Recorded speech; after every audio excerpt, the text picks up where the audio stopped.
Yes, yeah, I wasn't sure how the microphone on this guy is. Oh, no, it's good. Okay. So, welcome to the property committee meeting of October 5th. Bob and Charlie, I don't know if there was anything that you wanted to add to the agenda? And if not, No, nothing for me, thank you. yeah.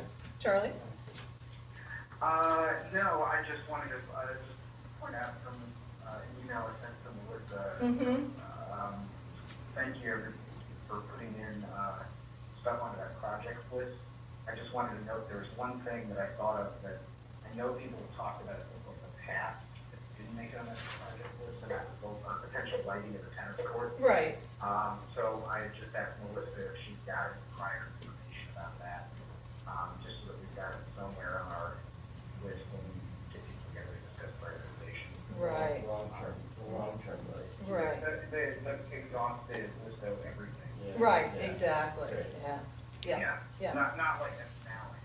Right, Lose track of it. I know people have talked about it in the past, so I just want to make sure. yeah, I'll add it to the, to that list at the end where we're just kind of keeping a running list of stuff. And, yeah, okay, cool. We've got a number of things to talk through, but I don't think anything totally in depth. It's more, most of these topics are just kind of have some conversation and then also just decide what our next steps are. We'll do public comment at the end, and our next meeting is November 2nd. Okay, so the first item is the facility use policy and regulations, and policy for addressing the use of 100 Conway Avenue was adopted September 19th, and so I now just wanted to just go over the steps for the implementing of that policy, and I know the policy's now on the borough website. Thanks for putting that out there for everybody. And I would imagine the next step for the office is to develop the application form. That's correct. Okay. I'm hoping to have something by the end of this week. Okay. Been preparing for tonight's presentation, so it's taking a back seat, but I do hope to have something to look at by the end of this week or the beginning of next week. Sure. And I want to design it in a way that is consistent with all of the other applications and forms that I've been redesigning, so it's going to have the same look and feel, Yeah. with an emphasis on legibility. Oh my, what a shocking thought. Yeah. Okay, and I know I'm assuming that in that there's going to be something that lets people know, when you send in the application, here's when you can hear back, expect to hear back, Yes. that kind of thing. So there's, and I know something that has been brought up in the past as down the road when we have more sophisticated website and everything, is this idea of people being able to look on a calendar that shows when the room is not being used. So, you may be just blocking out like blindly, because we don't want to advertise everything that's in here. I mean, a private event shouldn't feel like, they have to be publicized for some reason. But a way that somebody could look and say, oh yeah, this weekend is free, but that Saturday's not. Are we thinking about that as something down the road, as like a wish Yes, list near-term goal. Near-term goal. Yeah, Okay, so cool. I'd like that to be a part of phase 2 of the website. Phase 1, you're gonna see next month, present, if all goes well, the new website. And first phase is to get us where we need to be from a functional standpoint. Mhm. And then phase 2 my intention is to continue to expand it, to incorporate more interactive things such as a shared calendar where people who are interested in renting space here, actually go and look like we've all done when we've made reservations somewhere. This day is available, click on it, and then actually incorporate an online form. Cool. The first version of the website will have 2 or 3 online forms. At this point, they're going to be interactive in that it will be email driven. And I don't want to give too much away for next month's presentation. For phase 1 to get something up and functional. Phase 2 will be actually accepting payment on the web also as a way to continue to make it a lot more user friendly. And that's going to be part of phase 2 rollout. And so I'm seeing phase 2 to incorporate these sorts of things also, since there is a payment involved, and true interoperability of being able to click on a calendar and make those reservations. Yeah, nice. Yeah. sense. One thing we're adding, just in the office, is we're taking the paper methodology of recording requests, and we're migrating that just to our Office 365 platform. That makes So sense. then it can be distributed and multi-user. Yeah. It's gonna be a big help. Mhm. Yeah, so we're gonna start using that calendar function internally. So it's not like Manage Leslie's just got the paper copy that Correct. you've got to go look at. And Yeah. phase two will be Yeah. incorporating that calendar, Mhm. the Outlook calendar, into the Mhm. public view. Cool. Yeah. That makes a lot of sense. One thing that I had thought of when, this goes back to a conversation that I had with Leslie when I was trying to learn about what the past policy had been for 100 Conway, and we talked about the big room for private events, and a lot of times when people heard the fee of $600, which is what it was before, they were like, oh, never mind. And so, and I said, do you think there's other reasons why people decided not, who were interested, decided not to? She said, I don't really think so, I think it was the cost. And that just got me to thinking, as we go through with this new policy, does it make sense to try to see why people inquire and then decide they don't want the room, or is that, that could be something that we think about after it's been in place for a while, even like, I don't know, 9, 12 months for a while, but is that I guess I'd like you're gonna be getting you're gonna know whether people are asking about it and then saying, never mind. I have to say that I think that if we continue the informal approach to that, speaking for the office, the way we go about any decision-making is to truly ask these questions about why, but more of an informal, to just try to get a sense of what's going on, to help us identify ways that we can be interacting better. One of the ways that I've been doing that, to illustrate the point, is building permits. Having conversations with contractors that come in and say, hey, what's your experience with this? What could we be doing from a contractor's standpoint that could make this process that much better? And I anticipate that we're going to apply that methodology to this process Okay. also. That makes sense, and I guess I would say, if you're seeing trends that are that's something that points to a need for a change in the policy somewhere, or, just First something step of the council systems should know. is to enable the system, right? Yeah, right. Second yeah. step is to refine it, Right, tweak it, see right. how it So, works. Yeah, so if you see something that you think Absolutely. should come back to us, just let us know, because, do I know why people might, no. I have no clue. Is there anything else around implementing the new policy for 100 Conway that you guys would like to chat about, let us know about? Yeah, just a heads up that I'm starting an initial conversation with Executive Director of New Horizons as a recurrent user, so that'll probably be coming to council at some point soon. Okay, Depending on how quickly we move on that, probably by November, I would assume. okay. And there are other recurrent users too, who Right. we reached out to.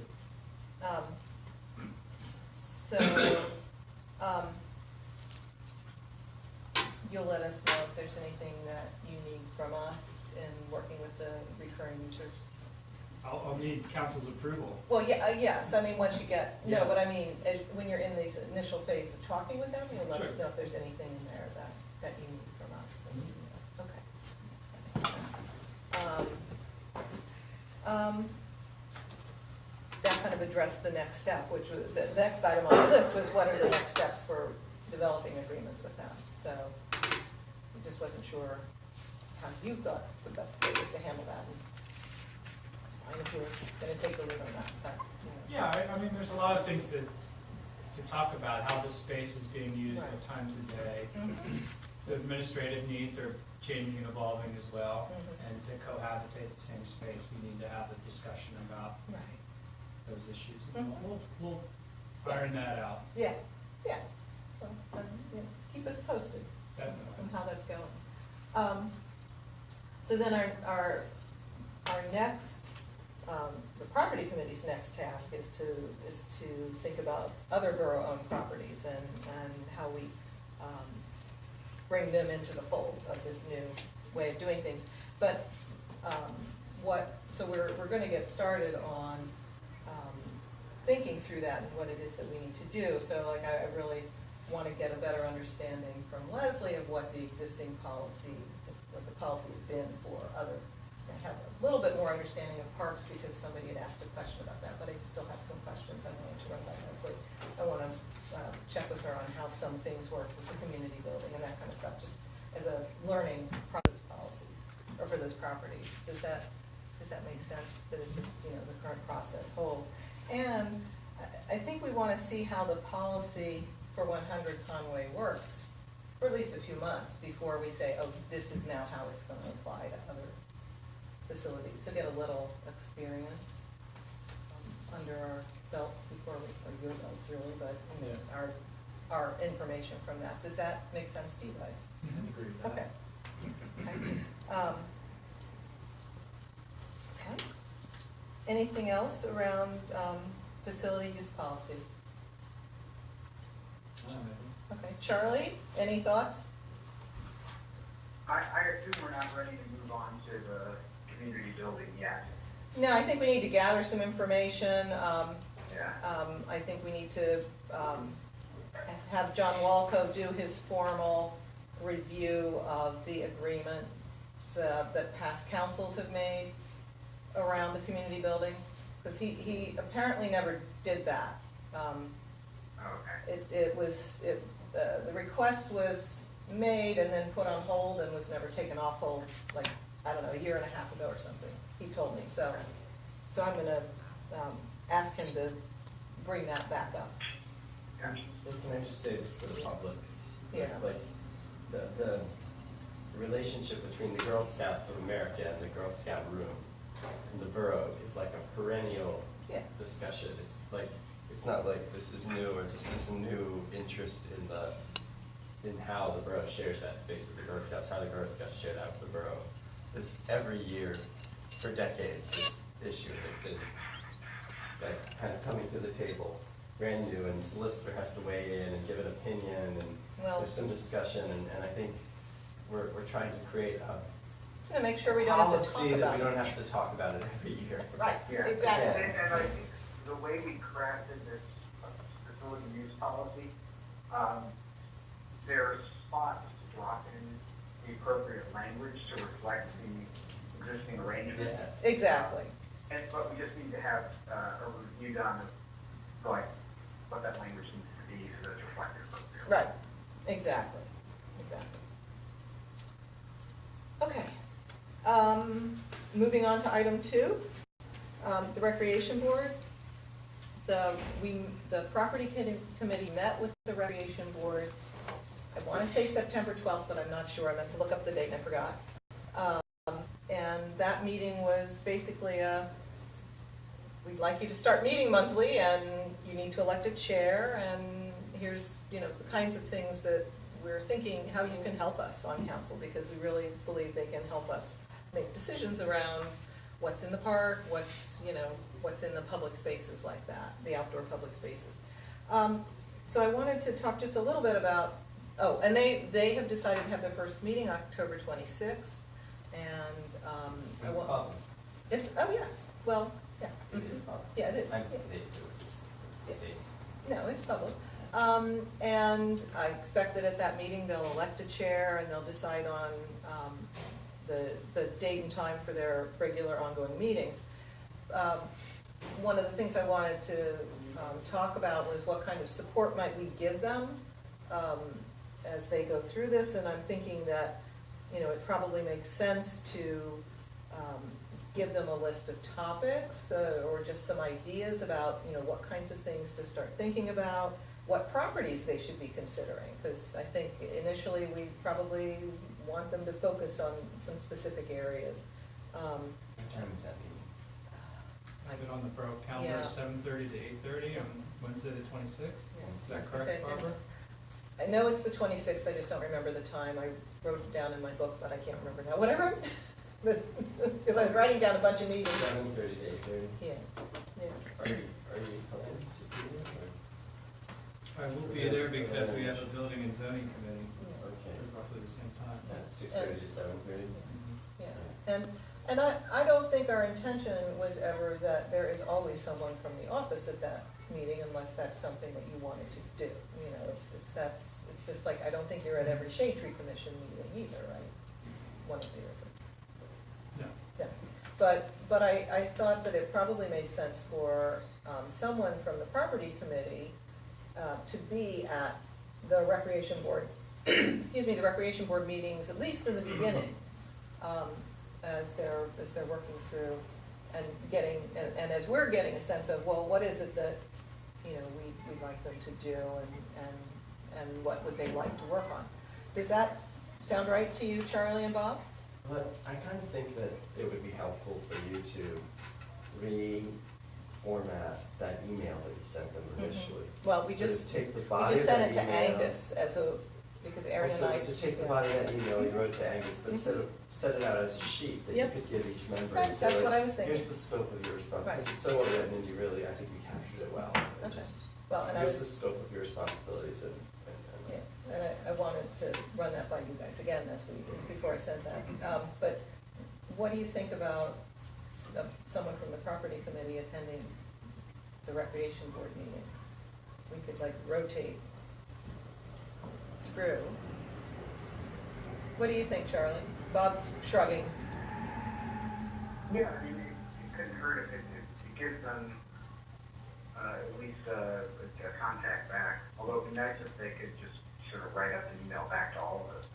Well, and I think, I mean, that's something that we said at our meeting that they would be expected to do.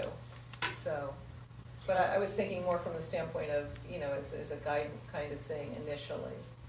I think it'd be great if you could be there initially to do that, to I can do that, help them, but, to help them facilitate, to understand what's really involved. Because there's some people on the rec board who really seemed like they were interested, and there were other people who maybe were not as interested in the larger scope of the job, like sort of as it's been in the redefined. It's hard to say. it's hard to know. I was gonna say, I really, But I think it'd be good for you to meet it and find out, because if we're gonna grow the board, it would be good to know, like, what your sense is of that board.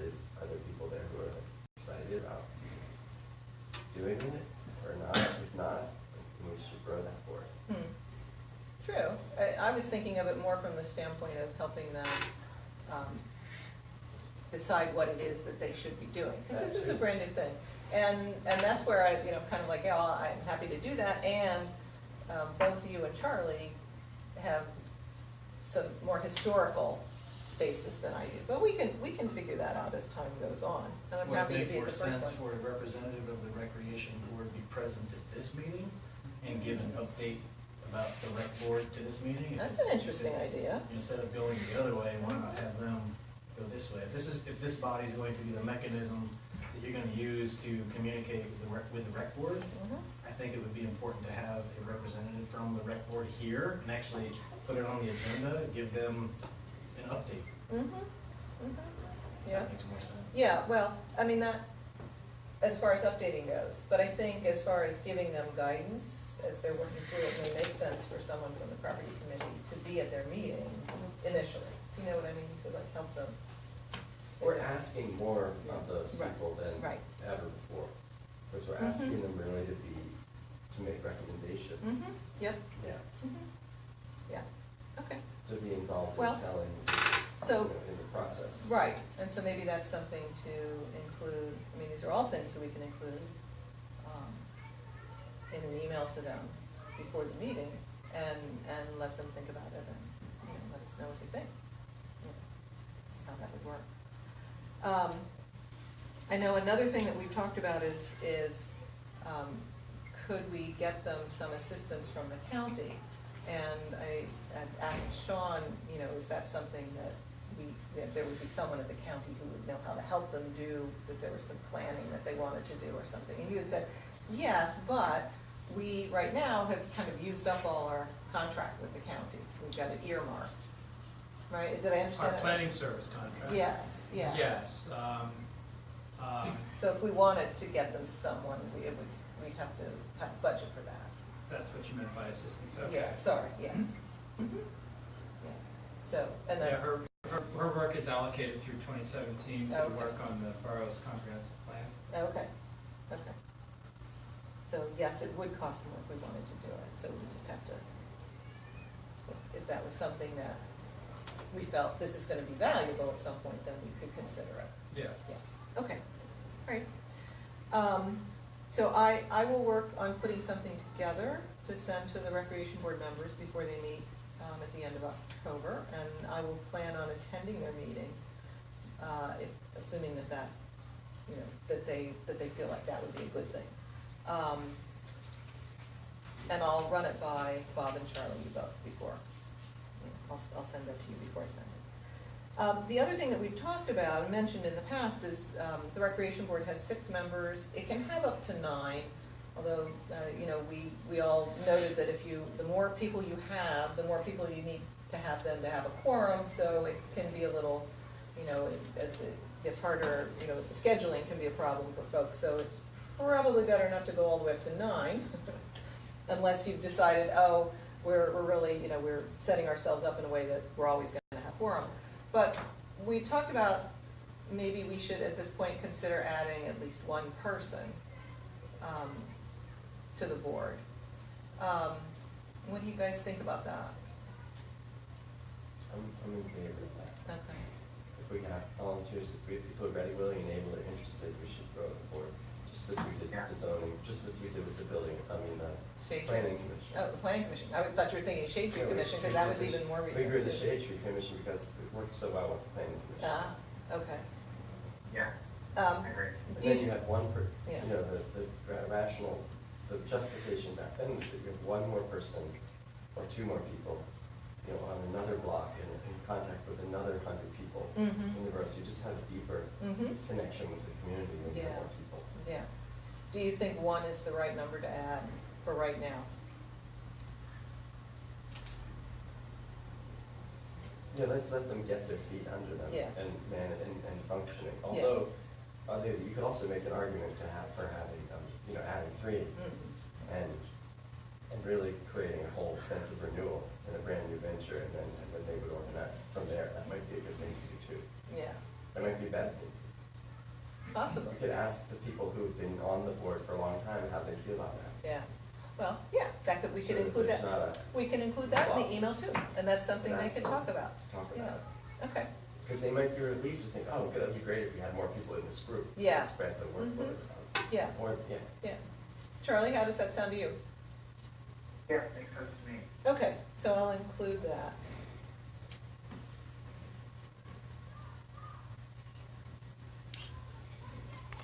Okay. Anything else on the Recreation Board? Okay, taking silence as a no. Tennis court resurfacing, Melissa said that the weather has delayed that, but that they are hoping to get something arranged with, I think what she meant is the finalist in the, in the bidding process. So has she contacted you guys about that at all? Because we had, Not me. okay, because we had said that, you know, they need to adopt a hold harmless agreement with us. And that John Walco had given a draft to you, Sean, so that when that time came, they could do that. Does it make sense for me to just reply back to her email and say, you know, when you're ready, you know, please contact Sean, because, or, you know, is it Sean that you want? Sean, you want her to contact you, Matt? Yes. Okay. Okay.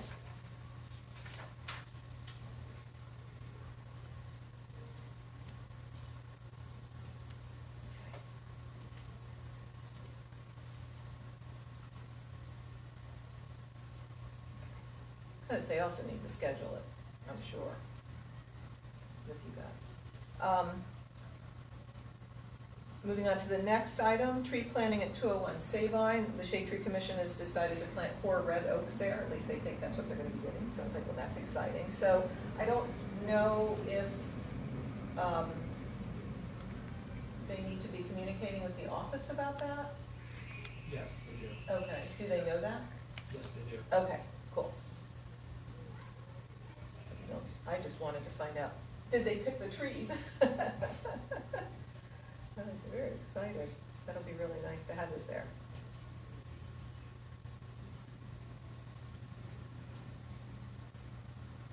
Okay, next item is just some updates from Sean on some things.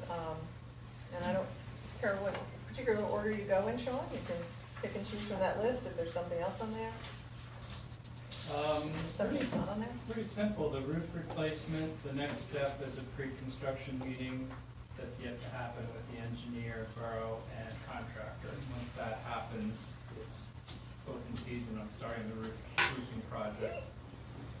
We will start on the roof that is over top the fire company's meeting room. That's the roof that's in its worst condition, and progress from there. The roof that's actually in the best condition is over the large meeting room above the fire hall, and we'll let New Horizons know that there could be auditory consequences of the roof being replaced while they are cohabitating our space with us.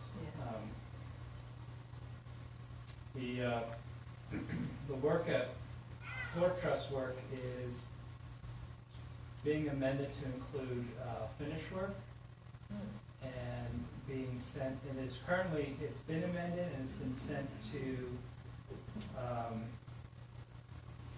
the contractors that bid on the work previously. The work that was bid previously was halted because the contract, the work to be done was related to time, place, and purpose to the elevator installation project. So it had to be vetted by the Montgomery County Housing and Community Development Department. And we had, what the consequence of that is we had to obey federal wage rates. So we had to put the brakes on the initial procurement, go through the office, correct what we had done. And in discussing it, we decided to add finish work to the project so that we could just do it and get done. It's over, yeah. Yeah, and there's other contingencies. I won't get into the weeds with the tenant that's there and limiting the interruptions. But that's based. There is a long punch. There's a long punch list that we continue to work on with the property manager. At our last meeting, you mentioned the possibility of getting bids for concrete work. I don't know if That's on the list, yes. okay, but it hasn't started. And then fire rated doors. Yes, that's gonna have to be publicly bid because the estimates came in over 19,500, so that's gonna slow things down a little bit. Okay.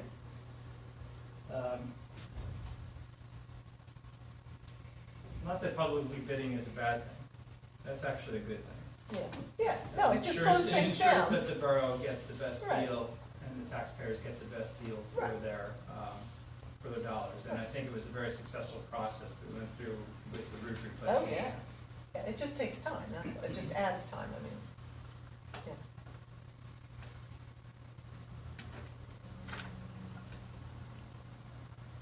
And we're also getting an assessment of the condition of the roof, a more detailed assessment of the roof condition and what we okay. need to do short term too, if there's any public safety issues that we need to address now. That work and recommendations will be completed in November. By Pinot, yes. So both the assessment of the roof and then an assessment of safety issues is two different Yeah. things? Okay. Like there's the roof and then there's the parts that are falling off the roof. Well, but are there other safety issues though, or are they just safety issues related to the roof? There are other safety issues. Oh, that's what I thought you meant, but. It's a long punch list. That's what I thought. So, okay, so you've got Pinoni working on it. Yeah, as much as we can. As much as you can, And as much as we can, the property manager working on it. And we're, our job in the office is to be the owner representative and to try and decide which capital items need to be done now Right. and what direction the manager needs, the property manager needs from the borough to do next. Right. And we have some flexibility this year, budget-wise. The net revenue on the facilities has been very good. So our third quarter royalty, call it a royalty payment, but it's a net revenue check. It will come in, and then our fourth quarter one will come in, and we'll have enough money this year to do some significant, take care of some significant punch list items. So I'm keeping an eye on that, make sure we're not doing more than we can reasonably do within our financial resources. We don't have enough money lying around to replace the whole roof up there, for instance. Yeah. I don't even want to know that. It's like a lot of money. That could be anywhere from, we don't know how much that's gonna be, and I won't venture a guess, Yeah. but it'll be more than this. Oh, one's. yeah, yeah, it's much bigger, yeah, okay. And we continue, you know, moving on to Swarthville and developing and our own property. That's gonna be a process that we're just gonna continue to work on with Works and Yeah. Is that something that'll be in a shareable state at some point? at some point, yes. Okay, Yeah. yeah. Yeah, I think it's a part of our overall strategy to document our business processes and accurately describe what we do so we can build expectations of the state of repair for borough facilities Yeah. and expectations of our staff to meet those performance standards. Yeah, okay. Because I think that's something that the recreation board is going to say, well, we kind of like to see that so we understand what happens when.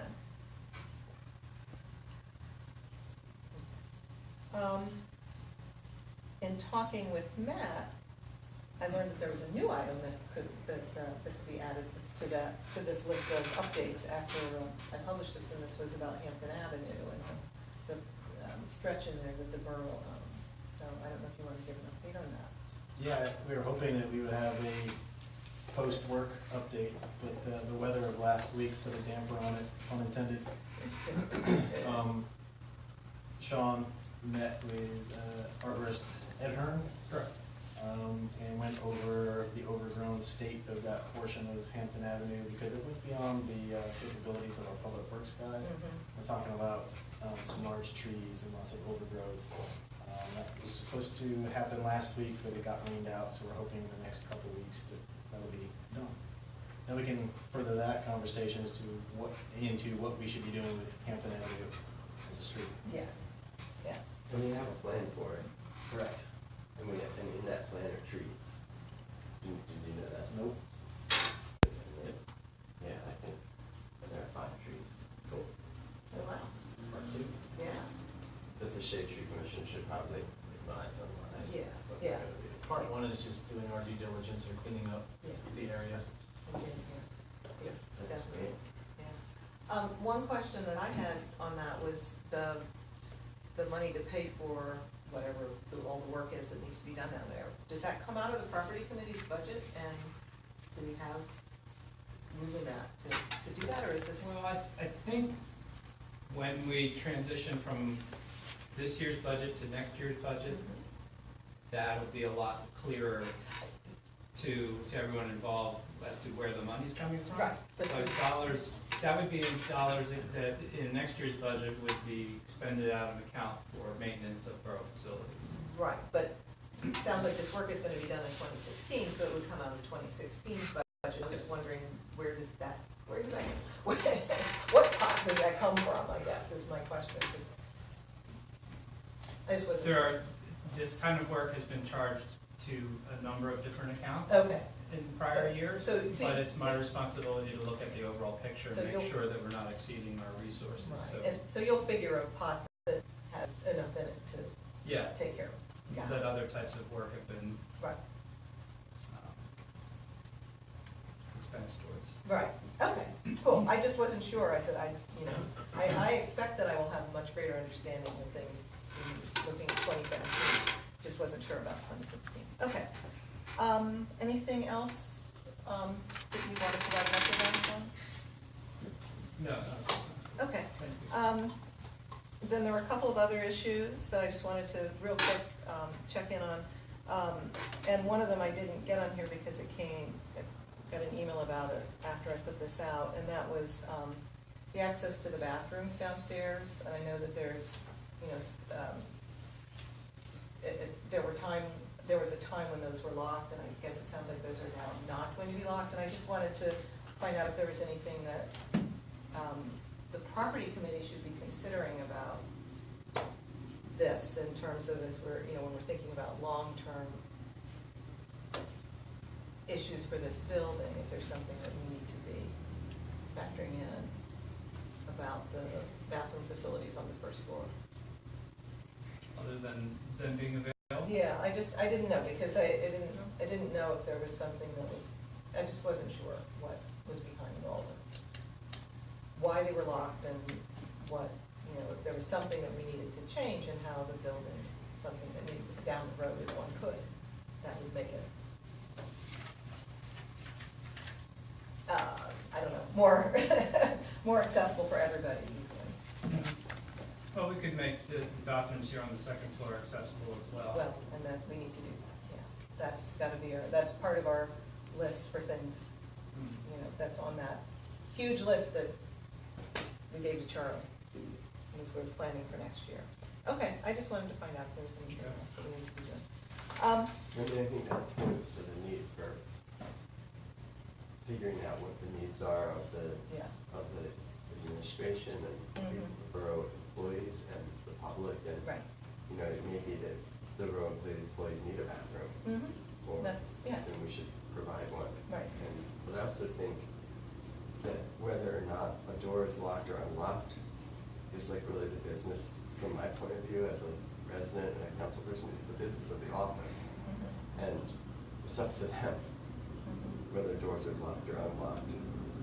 That's their job. So I don't know that I just feel like we're down in the weeds when we start talking about it, other than talking about like what are the long term Right, yeah. needs, That's bathroom facilities. That's why my question was Yeah. long term, yeah.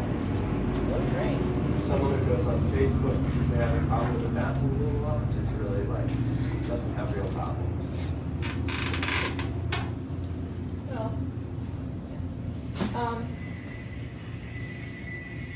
yeah. I said that. Yeah. And You're in a position where it's easy for you to get into a bathroom, and so I guess I would say yes, Oh, the and person who went on to Facebook can get into the bathroom too. maybe, I don't know who did and whose behalf they might have been commenting on, so it doesn't, that's neither here nor there though in what we're talking about here. So then the one thing that I wanted to check in on is this broken drain behind the bleachers at the corner of Haverford and Wynwood. What do we need to do to get that fixed? I mean, it just seems to me it doesn't make sense to have it broken. It's been broken for, I don't know, how long has it been broken? At least 5 years, it sounds like, from what people tell me. What would we need to do if we said we want to have it fixed? Do we need? You need to understand the scope of the problem. You need to have an freshly engineered solution, and you need to have the money to pay for it. Yeah, well, clearly the money, but, And we don't know the answers to any of those right, three but would the, questions right now. right, but would the first step be to have somebody look at it and tell us, this is what it is? Yes, that would be the first step. And do we have a sense of how expensive that would be, and who would do that? Is that? The borough engineer, firm, Pinoni, would be able to do that Okay. for us. Okay. And what would that, do we have any sense at all of what that would cost? Do we ask them what would they charge to look at that? Because I would like us as a committee to decide if we want to move this forward. To me, it seems like a no-brainer to do this. I think the right context to have that discussion is in regards to the 2017 budget. Okay, We don't have budgeted dollars this year to okay. pay for an engineered solution to a problem that we didn't budget for. Well, I last year. wasn't, I just want to take the first step and understand what I needs do to be too. done. That's all, at this point, I'm like, let's just do something, because this to me has been, I can't imagine, I just don't understand why it wasn't fixed when it was first broken. And so I'd like us to know what the issue is. And I have no idea what the rates are, but if Pinoni was gonna charge us $2,000 to tell us what's wrong with it, I would say, let's see if we can't find. It will cost more than that, I can assure you. Okay, all right. Okay, so is this something that Bob and Charlie, you think we should put high on the priority list for 2017?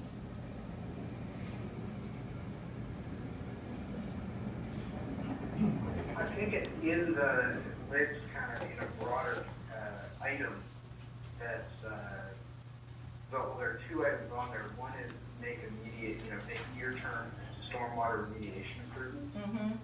And this is kind of the main, and it's under public works, and this is the kind of main one of those, Okay, based on that sort of identified issues. And I think we sort of eyeballed the number in there for planning purposes that was pretty big. I want to say order of magnitude like $100,000. I have to go back and look at this. see, I didn't interpret that as that thing, because when it was under Public Works, I thought it was related to the water coming off the roadways. And this, Oh, is this something else where, I thought this was the stormwater drain. Well, it is a stormwater drain, but it's really in the field, so it's really a property drain. So it's draining water, I think it's really intended to drain water that's, right there at that part of the field. There are two drains right in that, along the back of those bleachers, and one of them got broken and the other one is fine. So you're talking about it's part of the stormwater management system, whether it's in the streets or whether it's on the property. And I also see it as like, there's two other things. There's like a historic baseball park, which we want to restore and maintain forever because it's a really special baseball field. And we have a really special stream. Mm-hmm. And both things are, I think this issue is emblematic of where these two things meet, where they join. In a baseball field and a street, we have all the water that traverses that road and that baseball park. I think we should, however, put this on the out-year list and try to work with the Conservancy and look at, and maybe with the NA and with the Athletic Association, and see if we can maybe come up with some grant funding to preserve the baseball park and the stream. And marry those two things together and fix this thing. I think what you're saying is you just want an assessment, you want to know where that drain goes and why doesn't that drain work. But I think if there were a simple answer to that question, it would have been fixed. You really think? Yeah. Do you think? I'm just not sure, I don't know. I mean, if it's just the drain and a pipe, it would have been fixed. But there's a whole system. There's a lot of water. It may be under capacity. But we have a baseball park, a historic baseball park, and we have a really special stream. Let's put the two things together: restore the baseball park and restore the stream as one issue. I think it's really highly fundable. I don't disagree with you, but I view that as a very long-term project. Yeah, that'll take many years to get done. I know. And I'm just like, but there's a drain here. That may also be penny-wise. It could be that we spend $100 grand to fix the drain, and we don't solve the problem of the field or the street. But until we know what it would cost, we don't know. I mean, what if it turned out to be a $20,000 project? It might be worth it to do if it's going to take 5 years. Why don't we just ask them? Why don't we ask the borough manager where it is in their maintenance scheme? I don't know that it is it? It's not in our 2016. Not in 2016, so maybe is it in 2017? For streams, and there's more money for saving baseball parks. I totally get that.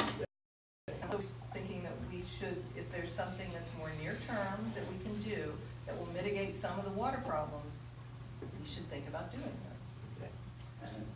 Okay.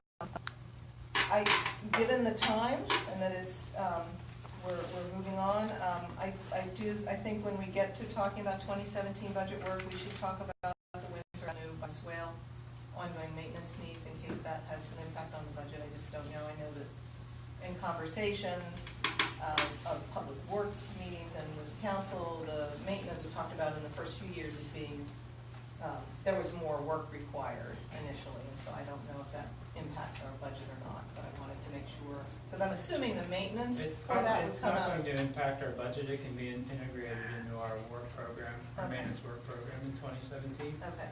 I'm confident that can be done. Okay, I wasn't sure if that came out of property committee, and so that's why I thought we should talk about it. And we can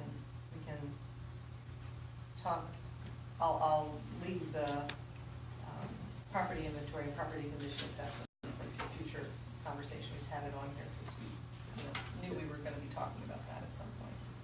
Okay, I am really sorry that we took that amount of time. I know some of you are here to make comments, I'm sure.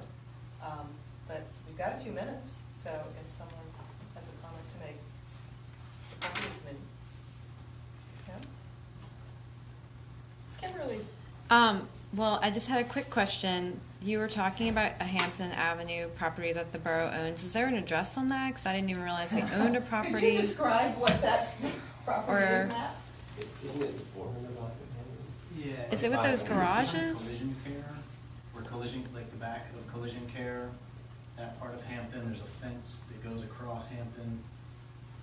Okay. Between Price and the dead end of Hampton Avenue. So with the garage, is that block of Hampton? No, the garages are on the block. but nearest Okay, to I'll have to go look. Windsor Avenue. Okay. And then the gravel side is near Price, comes off Okay. Price. And then they both dead end onto the same fence at Collision Care in the middle of the block. Okay. And then another thing I was curious about with the plan with New Horizons, are they planning on continuing to occupy this space? I know there was talk a while back of them renting space at 201 Sabine. Is there a rental agreement for the space that they're currently using here? Just curious about that. I mean, I know you don't have to comment, but just throwing that There's out no there. current written agreement, and I'm not aware of what New Horizons' long-term plans are. Okay.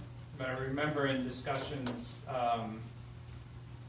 in my experience with council over the last 2 years, that New Horizons did state that this is not going to be a permanent home for them.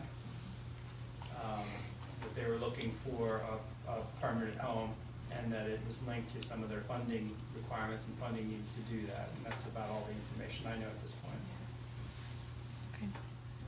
I just know that with Cheyenne and I run a playgroup in the borough, which is open to all families that live in the borough. So when we were trying to explore opportunities to run the playgroup during the winter using an inside rec space, you know, we knew that New Horizons occupies this space every single day from like 9 to 2, and that we have very limited rec spaces in the borough. So that was just something that kind of jumped out at me that I had questions about, because it was limiting opportunities for other groups in the community to use the space.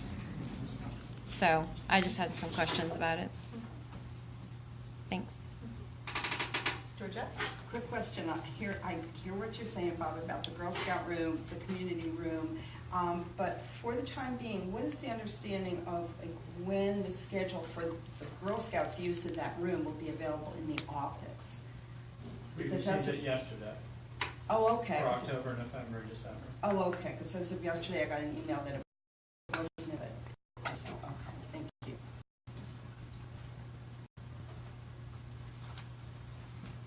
All right. Charlie, anything else?